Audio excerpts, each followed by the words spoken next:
Hi, Coach Joe Lucas here, and welcome to this episode of the Magellan Network Show. Got a quick question for you. Why do people hire you? Think about that.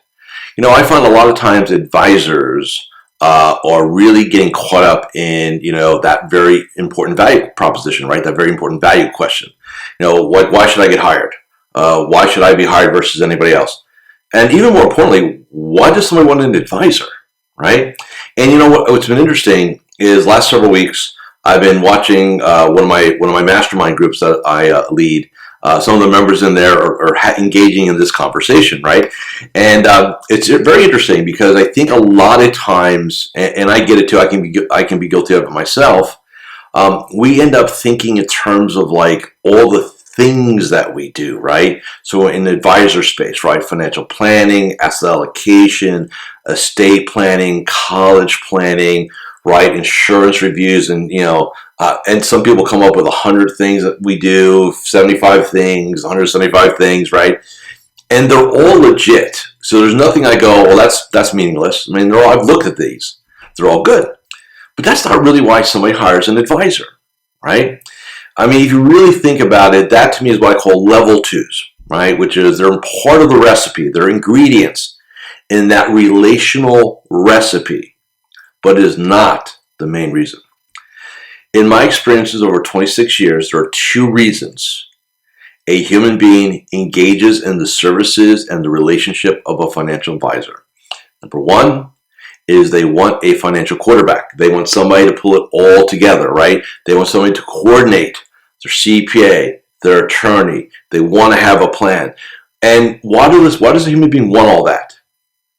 They want to be safe, right? They're looking for safety, right? They're looking for security. They just want to go to bed feeling like, it's there, right? That they got a plan. They've got some certainty. One of the things that advisors have to provide to their clients is a level of certainty.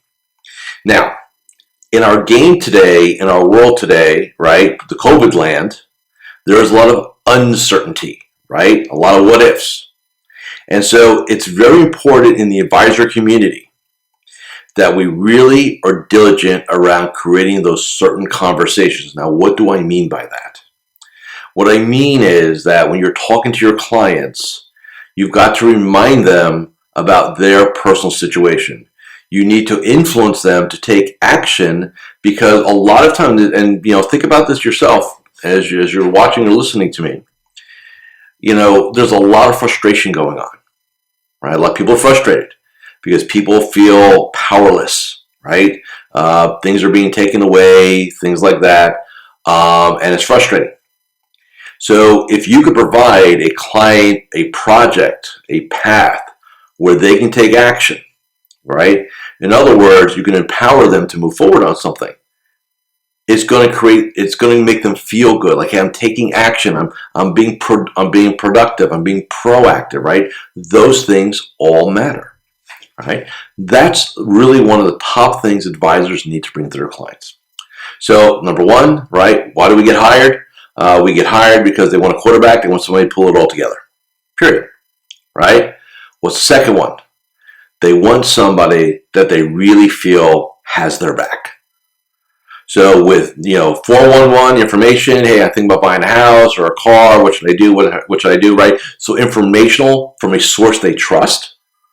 And then we talk about the 911s, right? When when the crap hits the fan, right? Emergency, all those things. And look, and those things are very valuable, right? Advisors really earn their money, their fees, in my mind, not in when markets are great and economies are great or anything like that. It's really when the chips are down. That's when we focus on it.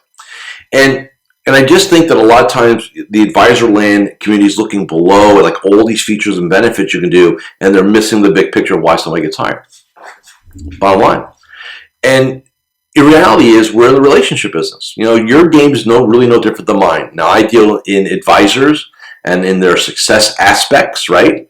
You deal with clients, investors, right? Savers in their economic aspects.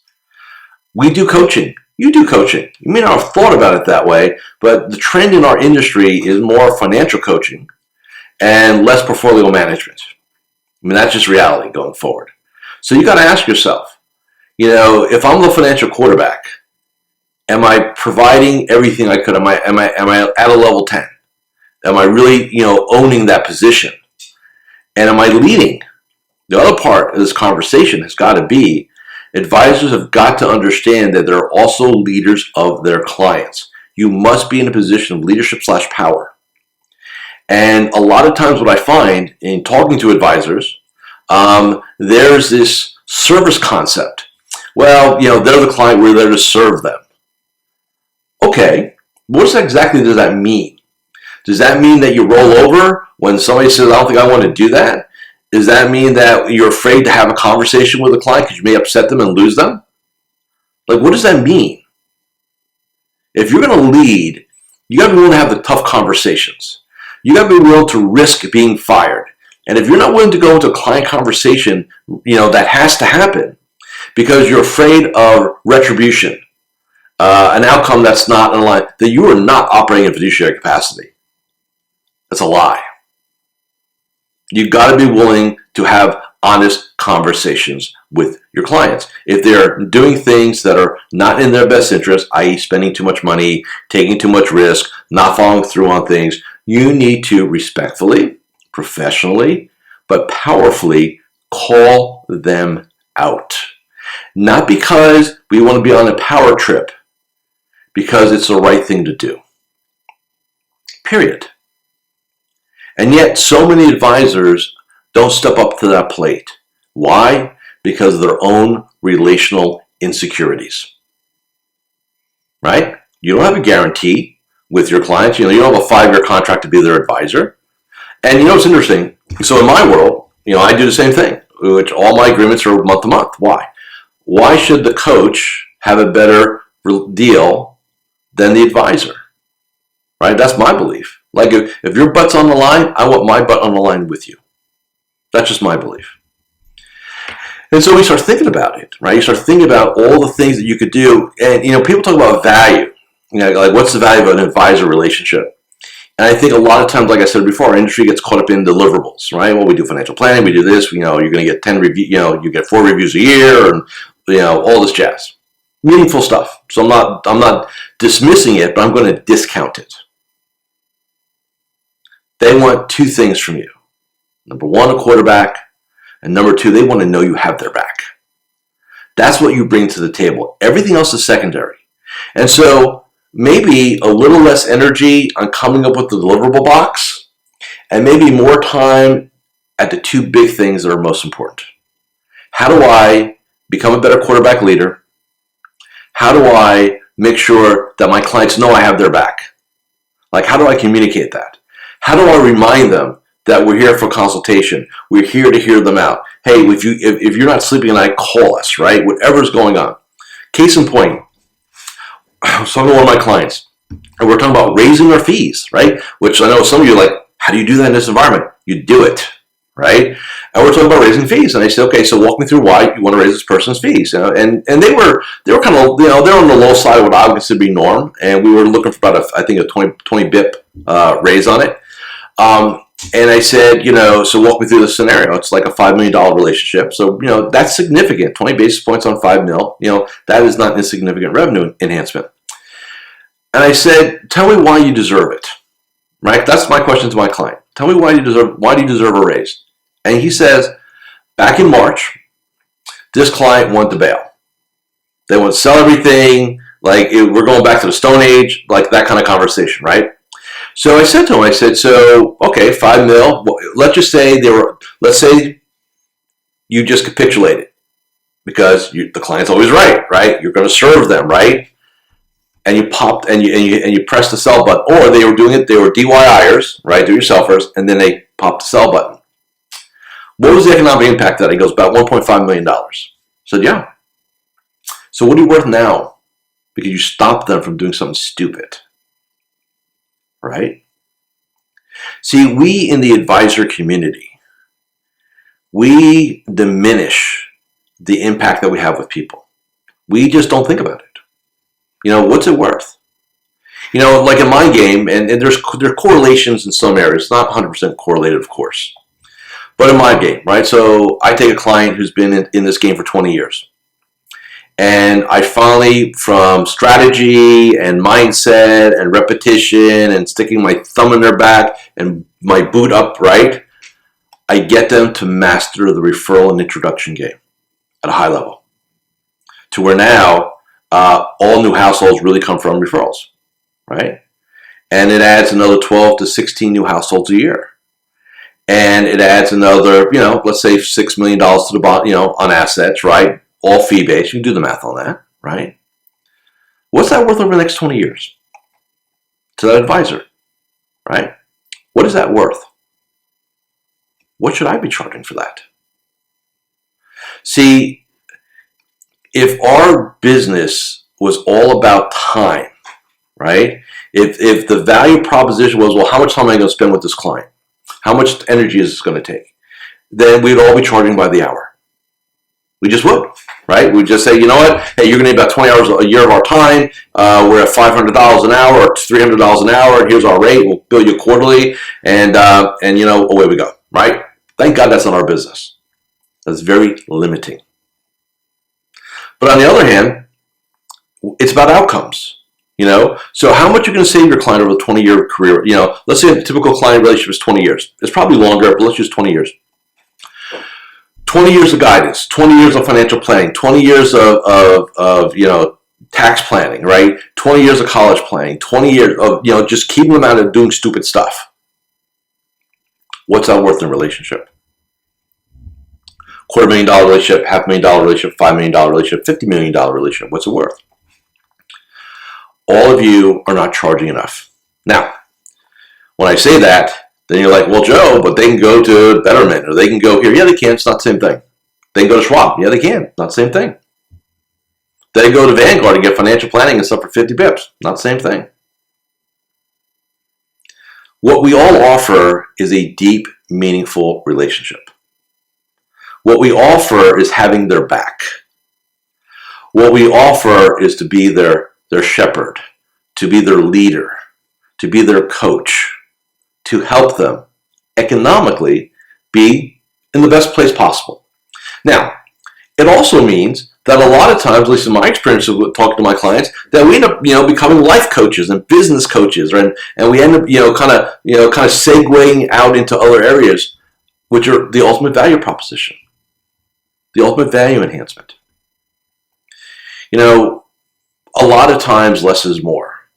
And I find a lot of times advisors have too many households, a lot of them which are not meaningful. They're just on the books. They're accounts. And I guess if you want to have a business like that, that's your call. That's your decision. But let me say this, that if you view your business by account and by household and not by relationship, then you're a commodity in your client's eyes. You're easily replaced. You know why? You have no relationship.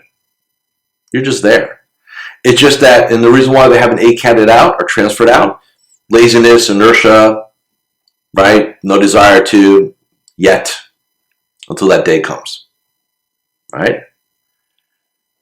All of us have got to make a decision on what our business is really about. And for some of you out there who really look at yourself as really portfolio managers, and I know there are many of you, hear these words. If you're basing your entire relationship on your kind of black box, you're in love with your portfolios and you're in love with your process, but you're not in love with your people, i.e. your clients, you are really at risk. You could be a portfolio manager, but you better love your clients and not love your process and not love your portfolio. You just can't do it anymore. So one last thing before we say goodbye in this episode. I'm recording this, it's mid-July, right? I'm here in Florida. It's hot, it's sticky, and it's a bit crazy here these days. And the one thing I want to make a comment on is, look, I could give a rat's ass about your political persuasions. No, red, blue, purple, I don't care.